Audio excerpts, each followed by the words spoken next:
세상은 사람들을 쉽게 지치게 만듭니다. 세상은 사람들이 찾는 참된 만족을 주지 못합니다. 세상의 종교는 안식이 없습니다. 계율로 결박하여 자유를 빼앗습니다. 특히 이단의 교주들은 사꾼의 목자처럼 겁을 주고 협박하여 불안하게 만들며 착취합니다. 세상의 다양한 일들로 스트레스가 큽니다. 우울증에 걸리고 신경쇠약에 걸리고 불면증에 걸립니다. 세상 사람은 힘을 주는 목자가 필요합니다. 선한 목자 대신 누가 필요해요? 예수님이 필요한 것입니다. 양떼를 푸른 초장에 쉬도록 하기 위하여 이 땅에 오신 분은 누구실까요? 예수님이십니다. 말씀을 통해서 푸른 초장으로 인도하십니다. 찬양을 통해서 푸른 초장으로 인도하십니다. 기도를 통해서 하나님을 신뢰하게 하며 푸른 초장으로 인도하기 위해서 우리에게 진정한 힘을 얻게 하는 것입니다. 선한 목자 되신 예수님의 십자가를 통해서 죄로 인하여 불안하며 염려했던 우리들에게 제사함의 확신을 주시고 용서와 사랑의 푸른 초장에서 힘을 얻게 하는 것입니다. 우리 성경에 안식이라는 단어, 쉼이라는 단어를 제일 많이 기록된 것이 아마 히브리서 4장일 것입니다. 히브리서 4장에는 우리의 안식에 대해서, 쉼에 대해서 여러 구절들이 설명하고 말씀하고 있습니다.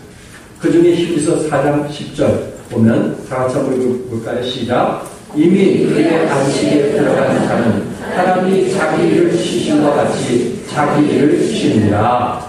안식일에 들어간 자는 하나님이 자기 일을 쉬신 같이, 하나님이 쉬신 것 같이 우리도 뭐하느냐 했어요? 쉰다고 말씀했어요. 안식에 들어간 자의 특징이 무엇입니까? 하나님께서 자기 일을 쉬신과 같이 자기 일을 쉬는 것입니다. 여러분과 내가 안식에 들어가기를 힘쓸 때, 주님 안에 거하고 있을 때 우리는 하나님과 더불어 진정한 쉼을 얻으면서 살아갈 수 있다는 말씀입니다. 그러므로 안식에 들어가기 원하시는 분은 하늘의 소망을 하시고 믿음으로 하나님을 의지하면서 살아가시기 바랍니다.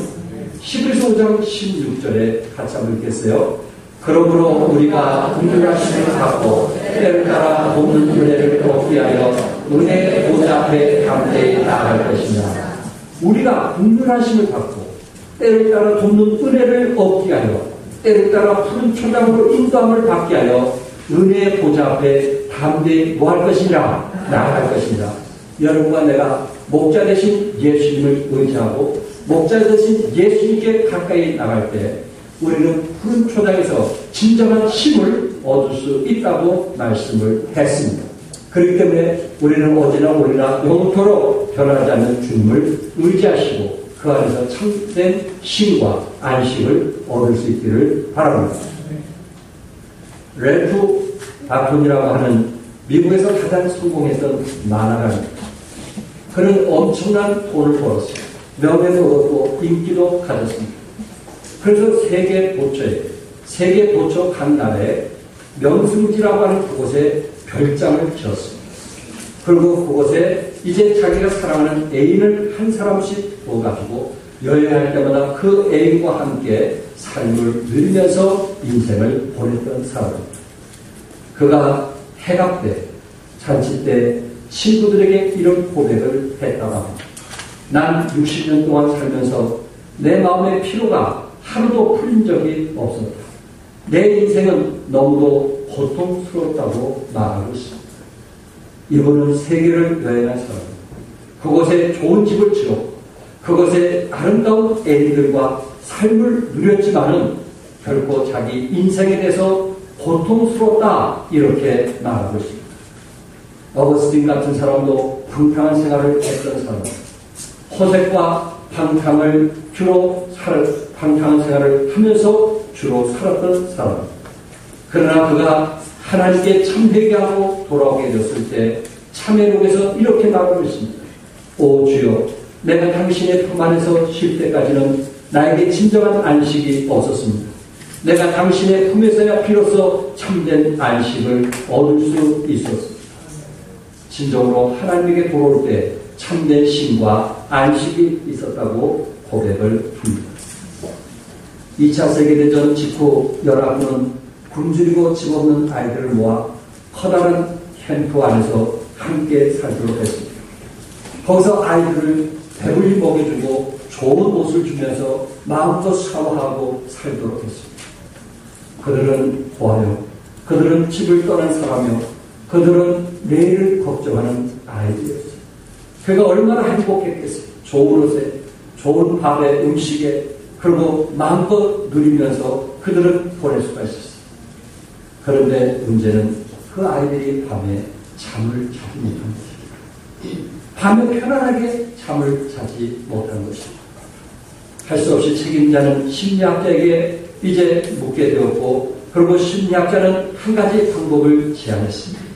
이 아이들이 늘 배고파서 살고 내일을 걱정한 아이들이니까 아이들 손에 빵 조각을 하나씩 쥐어줘 보면 어떻겠냐고 얘기했습니다. 그래서 그날 잠잘 때 아이들에게 빵을 손에다 쥐어줬어요. 그리고 너희들이 빵을 붙들고 편안히 자라고 얘기했어요.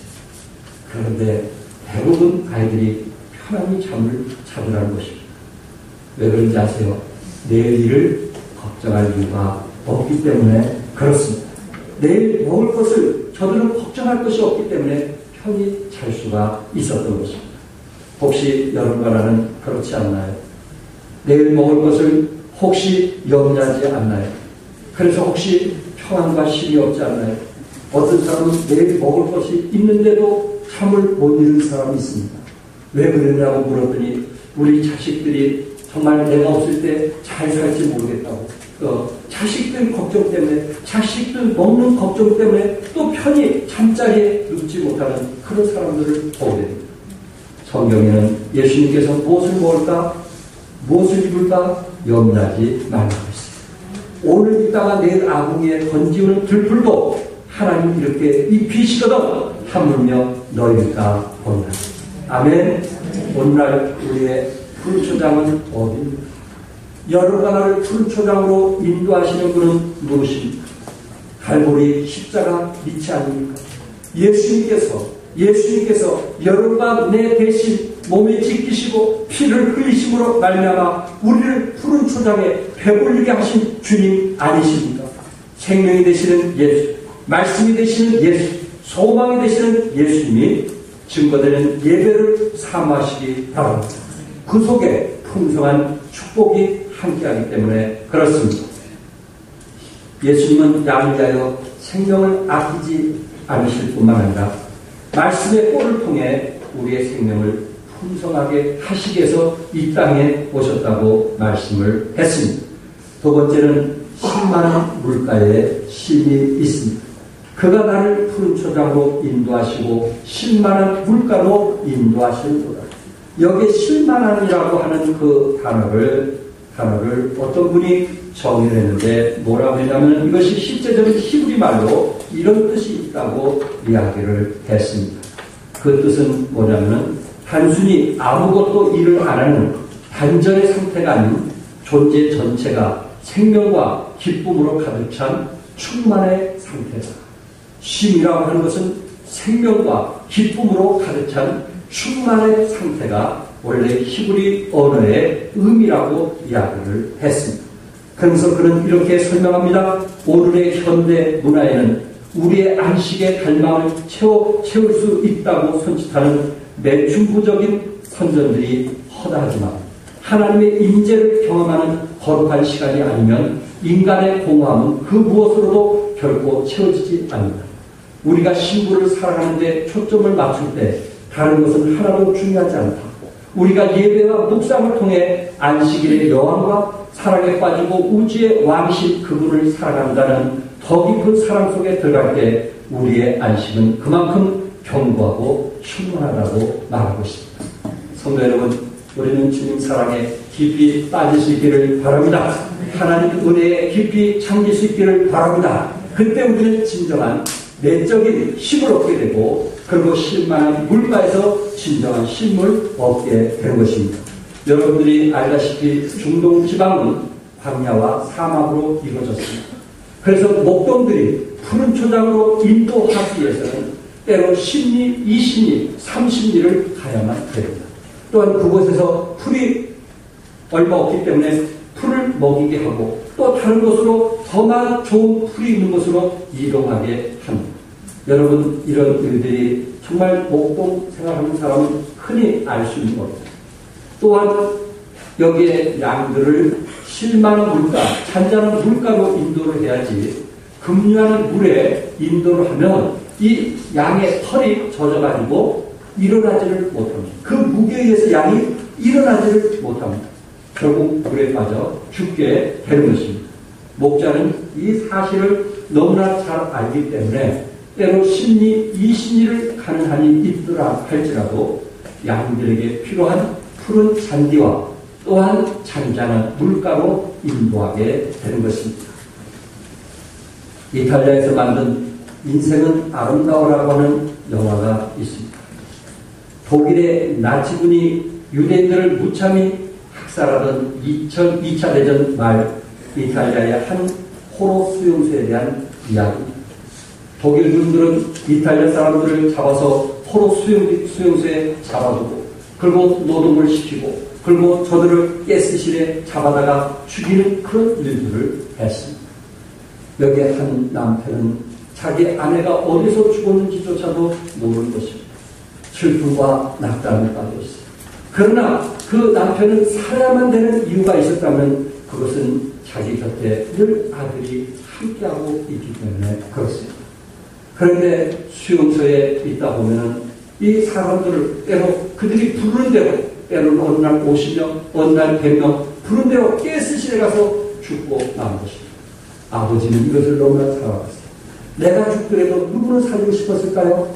자기 사랑하는 아들을 살리고 싶었어요. 그래서 아들과 같이 숨바꼭질 내기를 한 겁니다. 얘야, 우리 숨바꼭질 하자.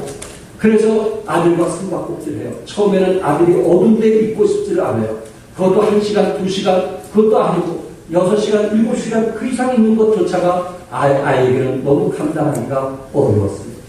그래서 중간에 나오고 중간에 나올 때마다 아버지는 이렇게 얘기합니다.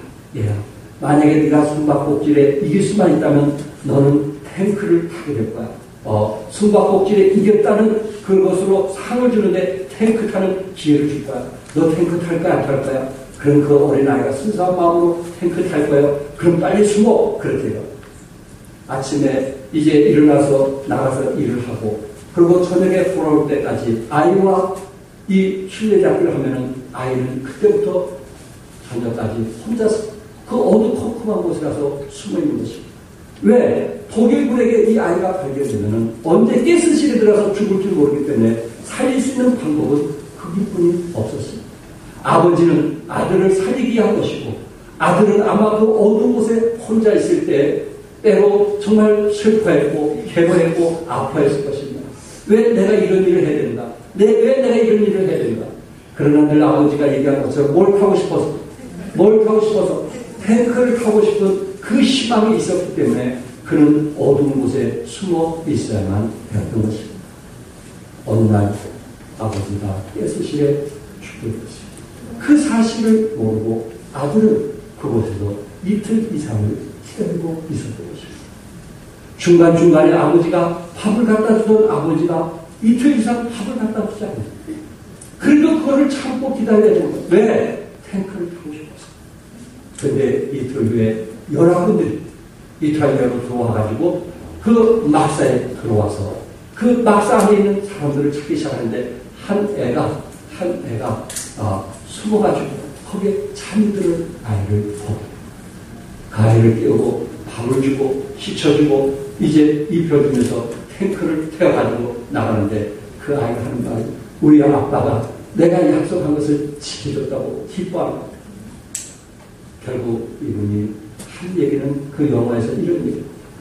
내가 어릴 때는 우리 아버지의 마음을 몰랐는데 내가 커가면서 성장하면서 우리 아버지가 나를 살리기 위해서 이런 숨바꼭질을 했다는 이야기입니다. 여러분, 아들 마음은 답답하고 힘든 것이 있다 할지라도 아버지는 생명이 귀하기 때문에 그를 살리기 위한 것입니다. 때로 양들은 사막과 광야의 길을 걷는 원망과 불평을 할 수 있지만 목자는 그를 푸른 초장 잔잔한 물가로 인도해서 그를 힘을 얻기 위하여 안내하는 것입니다.